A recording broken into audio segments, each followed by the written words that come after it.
They chuckled at first. That's what stung the most. We were sitting around the dining room table when Mom waved it off with a smile. Don't stress, honey.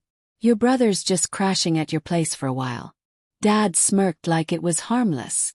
That's when I straightened, calm and steady, and dropped the words I'd been keeping inside for nearly 2 months. Strange. Because I haven't lived there in weeks. The clink of forks against plates stopped. Mom's lips trembled. Then, where exactly have you been staying? And right there, the cracks in their little secret started to show. Back then, I believed in my brother. We weren't just siblings. We were allies, built from the same scars of childhood. When I scraped my way through college, he was the one I thought I could trust. When I finally scraped enough money for my own apartment, I gave him a spare key, just in case.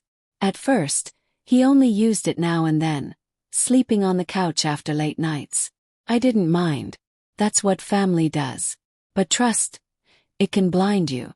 And betrayal always creeps in quietly. First, it was little things. My shirts folded differently. My groceries half gone. Bills arriving late, though I never missed deadlines. Then my landlord casually mentioned my girlfriend dropping off rent in cash. I didn't have a girlfriend. And then came the text. A message he meant to send his best friend but sent to me instead. Just 8 words that burned like acid. He doesn't know I've been living here full-time. While I was working overtime and sleeping at a coworker's spare room to save money, my brother had moved into my apartment as if it were his. My space, my life, and my parents. They knew. They chose silence over honesty. I didn't lose control. That's what they all expected.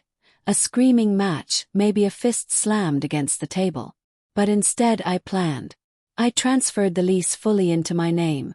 No cosigner, no loophole. Paid 3 months rent ahead, secured receipts. Kept every email from the landlord. While they thought I was blind, I was collecting evidence. I let him brag, let him play house, let my parents believe he was doing me some favor. I disappeared on purpose, only to reappear tonight. Calm, unshaken. I haven't been living there in weeks, I repeated, watching my brother stiffen. Dad tried to break the silence.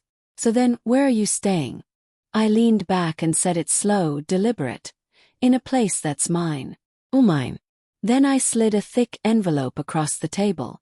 Inside, the lease signed solely under my name. Payment stubs.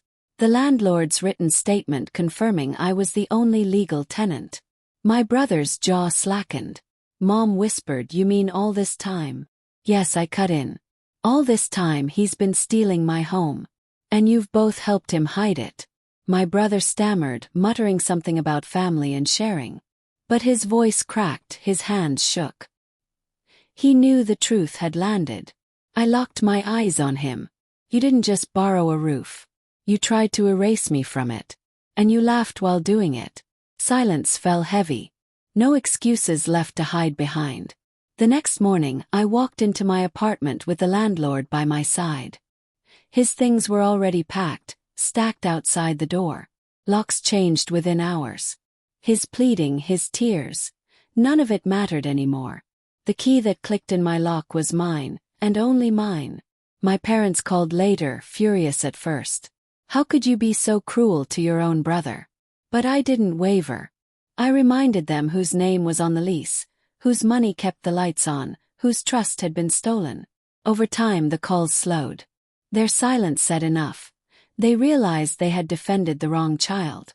Now, when I sit in the stillness of my apartment, every room feels different. Not just like a home but like proof. Proof that I wasn't weak. Proof that betrayal doesn't bury me. It sharpens me.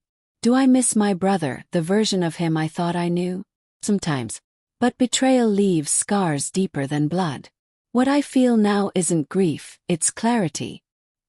He thought he could sneak into my life, wear it like a stolen coat, and I'd never notice. But betrayal leaves fingerprints, and I gathered every single one. That night at the table, when Mom looked away and Dad couldn't speak, I realized the truth. I wasn't the victim anymore. I was the reckoning. And the best revenge wasn't fury. It was calm, deliberate justice. while they finally understood exactly what they'd lost. My home. My trust. Me.